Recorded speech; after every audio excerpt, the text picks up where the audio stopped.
Hey everyone, Richard Robbins here. Well, the numbers are in for the Real Estate Board of Greater Vancouver, and I got nothing but good news. Maybe one little piece of bad news, but other than that, all good news. Hey, at the end, I got a brand new slide for you, and what the slide is, it's a line graph that's going to show you the amount of sales that took place month to month for the last 3 years. A great slide to maybe consider using in your listing presentations and working with buyers. So let's go ahead and get started. Here we go. January through the end of August. Look at this, 2,858 sales. That's up 22% over September. That is a really big number. And we look at our active listings, we had 12,200, and that is down 9% over September. So if our sales are up 22%, our active listings are down 9%, what should be happening to our months of inventory, which determines your price, your supply and demand.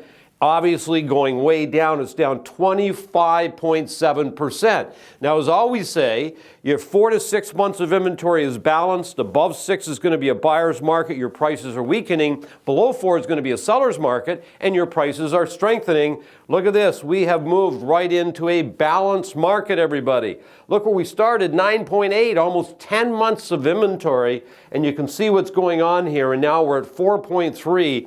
Not far off, starting to move into an area where you're going to see possibly your prices of certain properties really start to increase. So all very good news. You can even see here our prices were almost exactly stable, up 0.2% over the month before. But let's look at this right here. Sales, you did 1966 last October, 2858. That's up by 45%.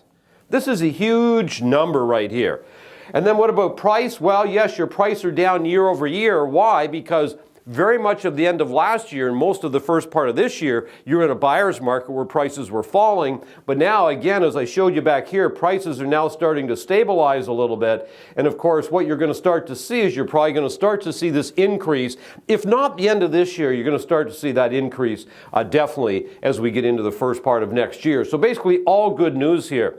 Look at this one here. This is your months of inventory for the last 3 years. Now, this has got nothing to do with how many sales.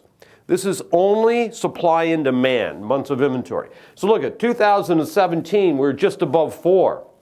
Obviously really strong here. We get down to 2, crept along at 2, back up around 3, and we ended the year at 3.5. What happened in 2018, look where we started, way up here. It was pretty, I should say right here at 4, and then we were pretty balanced, but then what happened is we moved into the middle of the year, it just kept creeping what?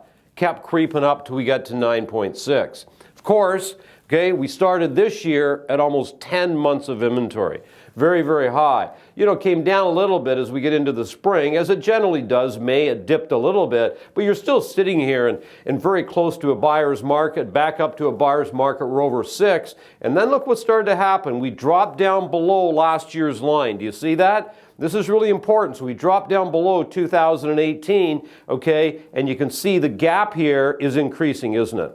Which is a very good sign. I suspect you're going to see this continue for the rest of the year, where you're going to see we're substantially below what we did in 2018. Will we get down to where we were here in 2017? I don't know for sure, but this is all really good news. Completely moving the right way. And I'll be honest, this market has responded to what's been going on quicker than I thought. In other words, we're starting to see it correct very, very quickly. I thought it would have taken a little longer, but anyway, all good stuff. So here's your new graph. So you can see what this is this is the amount of sales that took place in the month. And we've got 2017, 18, and 2019. So look at 2017. Obviously, look at the sales. Over 3,000, over 3,000. We get up here over 4,000, almost 4,000. So you can see 2017, it was crazy good, right? Then what happened, moving into 2018, started here. And of course, we're down substantially. You see the gap? Okay, big difference right here. So this is a really cool graph that you could be showing, and we're down here, and you can see there was a pretty big gap between 2017 and 2018 in terms of sales. Your sales were off a lot. Then we started here, huge gap, right? Beginning of 2019, well below the year before, way below 2 years ago. And then all of a sudden, what started to happen here? We broke through. And we went above what was going on last year, and look, we've stayed above that. So you can see now there's a gap between 2018, and this gap got pretty big right here. Look at this, almost reaching what we did in 2017. So a really cool graph. Actually, both of these right here, I think, are very useful in terms of presentation. So what do I think is going to happen? Well, first of all, federal election is behind us, right? So a lot of people will get back to, the new norm, if you will. People are putting stuff off because they wanted to wait and see what was going to happen. I also think your market's responding very well. Interest rates are still really low. I think the last 2 months of this year are going to be substantially better than the last 2 months of last year. And right now, barring any crazy economic change, say by the government, interest rates staying really low, I think 2020 is looking very, very bright for that greater Vancouver area. So anyway, I hope this was helpful, everybody. And at the end of the day, remember, it's a beautiful life. Make it count.